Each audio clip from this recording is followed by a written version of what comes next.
नमस्ते दोस्तों, स्वागत है आपका गवर्नमेंट दृश्य पर। और आज हमारा ल्यूसेंट सीरीज़ का है पार्ट 12, जो है हम लोगों का एंशिएंट हिस्ट्री का part 12। And this series will help you to crack the competitive exams, be it any such UPSC, BPSC, NET, CGL, or any such competitive exams. This ancient history syllabus will help you to crack down that, and it has more sets of points, even highlighted one, which will help you to point out the minute details as well, as all the details will be given and provided to you in a very minute way. So watch our video till the end and grasp more knowledge and information regarding each topic. तो आज हमारा topic है सल्तनत period, जो था 1206 to 1526 AD तक. First will start with the Delhi Saltanat. And here we are with the background of the Delhi Saltanat. जैसे कि पहले जो उसमें इन्वेशन हुआ था, that was done by the Muhammad bin Qasim's invasion, and that the time period was this, which is very important. You need to remember that. And then we have that time period, and what he has conquered. He conquered Sindh, which became its province of Umayyad Khilafat. Then first Turk invasion, that was Mahmud Ghazni's invasion, that was from 998 to 1030 AD, and this was led about 17 expeditions to India, and he also enriched himself. What he did, he has just looted India. He looted all the wealth from India. And then in 1025 he attacked and he raided most of the Hindu temples of Somnath. He had looted all of the wealth of the temples which had and especially it was Somnath, which lies on the coast in the extreme south of Kathiawar. And then this temple was destroyed also, that is on 1026 AD. This is the second Turk invasion, that was Muhammad Ghori's. This is the time period he invaded India, and what he did, he started the Muslim dominion in India, the Muslim dynasties in India, and he was the one who was founder of the Muslim rule, so he was considered in that way. Now, what was the reasons for their success? What was the reasons for the Turks' success in India? That there was lack of unity or diversity among the Rajputs and the organization, and what happened, this helped them to divide them, and they gained more popularity. There was no central government. Each states were ruled by different dynasties, different empires, so there was not any one government or one centralized power. Then we had Rajput kingdoms, which were small and scattered. Then we have the Turks, on the other hand, were very organized, and they also took advantage of this lack of diversity, lack of any unity in any organization or any government, and even cooperation among the Rajputs. Now comes the Delhi Sultanate's another time period. What happened? Muhammad Ghori, he became one of the important figures. Now, this was the political entry of the Muslims in India. Now, this is the 5 distinct period in which the Delhi Sultanate can be divided. The first one comes the slave dynasty, the Khilji dynasty, the Tughlaq dynasty, then the Sayyid dynasty, and the Lodi dynasty. So, the slave dynasty, this was the time period. Wait a second. And who was the ruler? Qutub-ud-din Aibak was the ruler, and he was a Turkish slave by origin. He was not a made-up ruler, he was slave, and he was purchased by Muhammad Ghori. But after that, when that dynasty formed, he became the governor, and after Ghori's death, he became the master of Hindustan, or we can say India, and then it laid the foundation of the slave dynasty in 1206, and for this he was given the title of Lakh or giver of lakhs. Who was given the title of Lakh? Remember that. And when he died while playing Chaugan, or we can say polo. And he had some architectural words as well. That is the mosque, that is Qutub-ul-Islam at Delhi, and Aydin Ka Chopra at Ajmer. They also began the construction of the Qutub Minar in the honor of the famous Sufi saint, that was Khwaja Qutub-ud-din Bakhtiar Kaki. Then he was also a great patron of learning, and he wrote Hasan-ul-Nizami. He was the author of Tajul Masjid, Faruquddin. Okay. Then we have Shamsuddin Iltutmish, and he was from the 1211 to 36, and he was a slave. He was this, you can say, this rule or this chronological order continued. Like he was slave of Ghori Aibak, and then Iltutmish also was a slave of Aibak. What happened? Then he was the one who conquered the throne of Delhi. That was in the time period of 1211. Arambaksh, after deposing them. He was also one of the capable rulers who was very, you can say, बहुत ही काबिल था, and he was also the founder, real founder. Who is regarded as the real founder of the Delhi Sultanate. It will be Shamsuddin Iltutmish, and during his rule, Delhi was the capital of Lahore. He has also saved Delhi from the wrath of Genghis Khan. Then he also refused shelter to Ziram Shah, whom Genghis was chasing.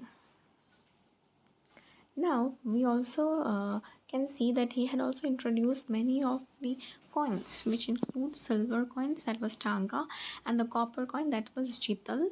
And he also have organized the Ikta system, introduced reforms. He also set up an official nobility of slaves that was known as Chachal Ghani. He's completed the construction of Qutub Minar, which was started by Aibak. He patronized this. Now, this Ruknuddin, and his time period was 1236. He was the son of Iltutmish, and he was crowned by her mother, Shah Turkan. That was after the death of Iltutmish. He was deposed by Razia, that was daughter of Iltutmish. Okay. Then comes the Razia Sultana, 1236 to 1240. Now, though Iltutmish had nominated his daughter Razia as the successor, the noble places Ruknuddin Firoz on the throne.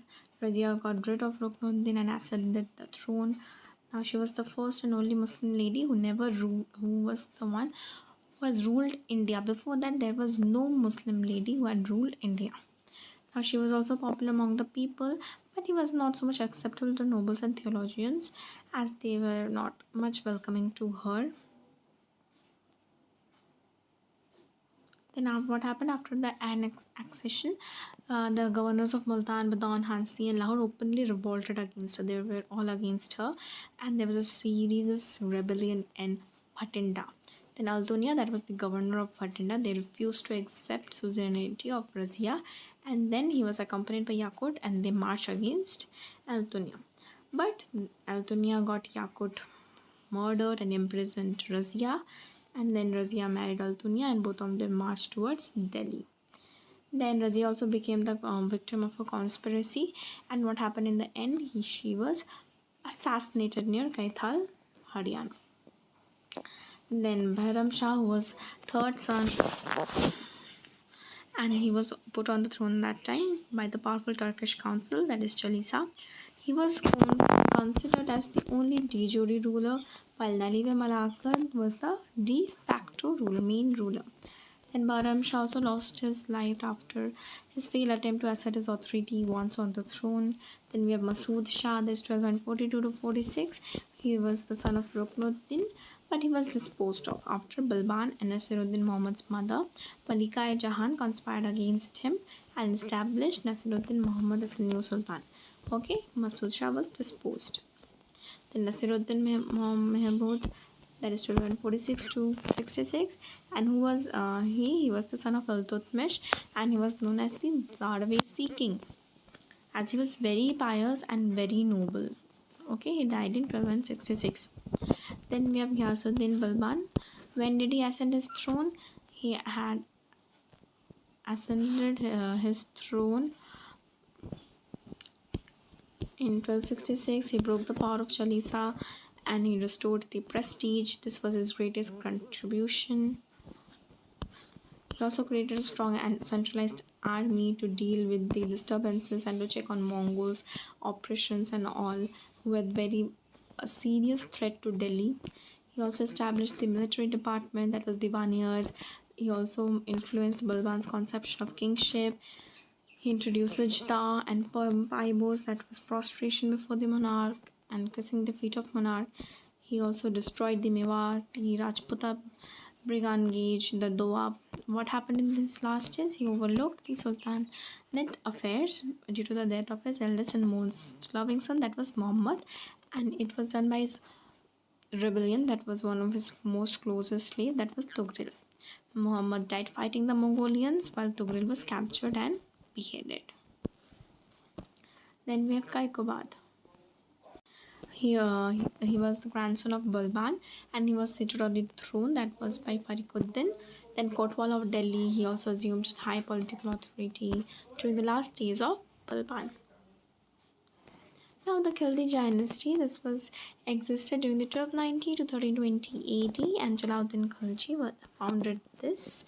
Please remember the time period as it's quite important.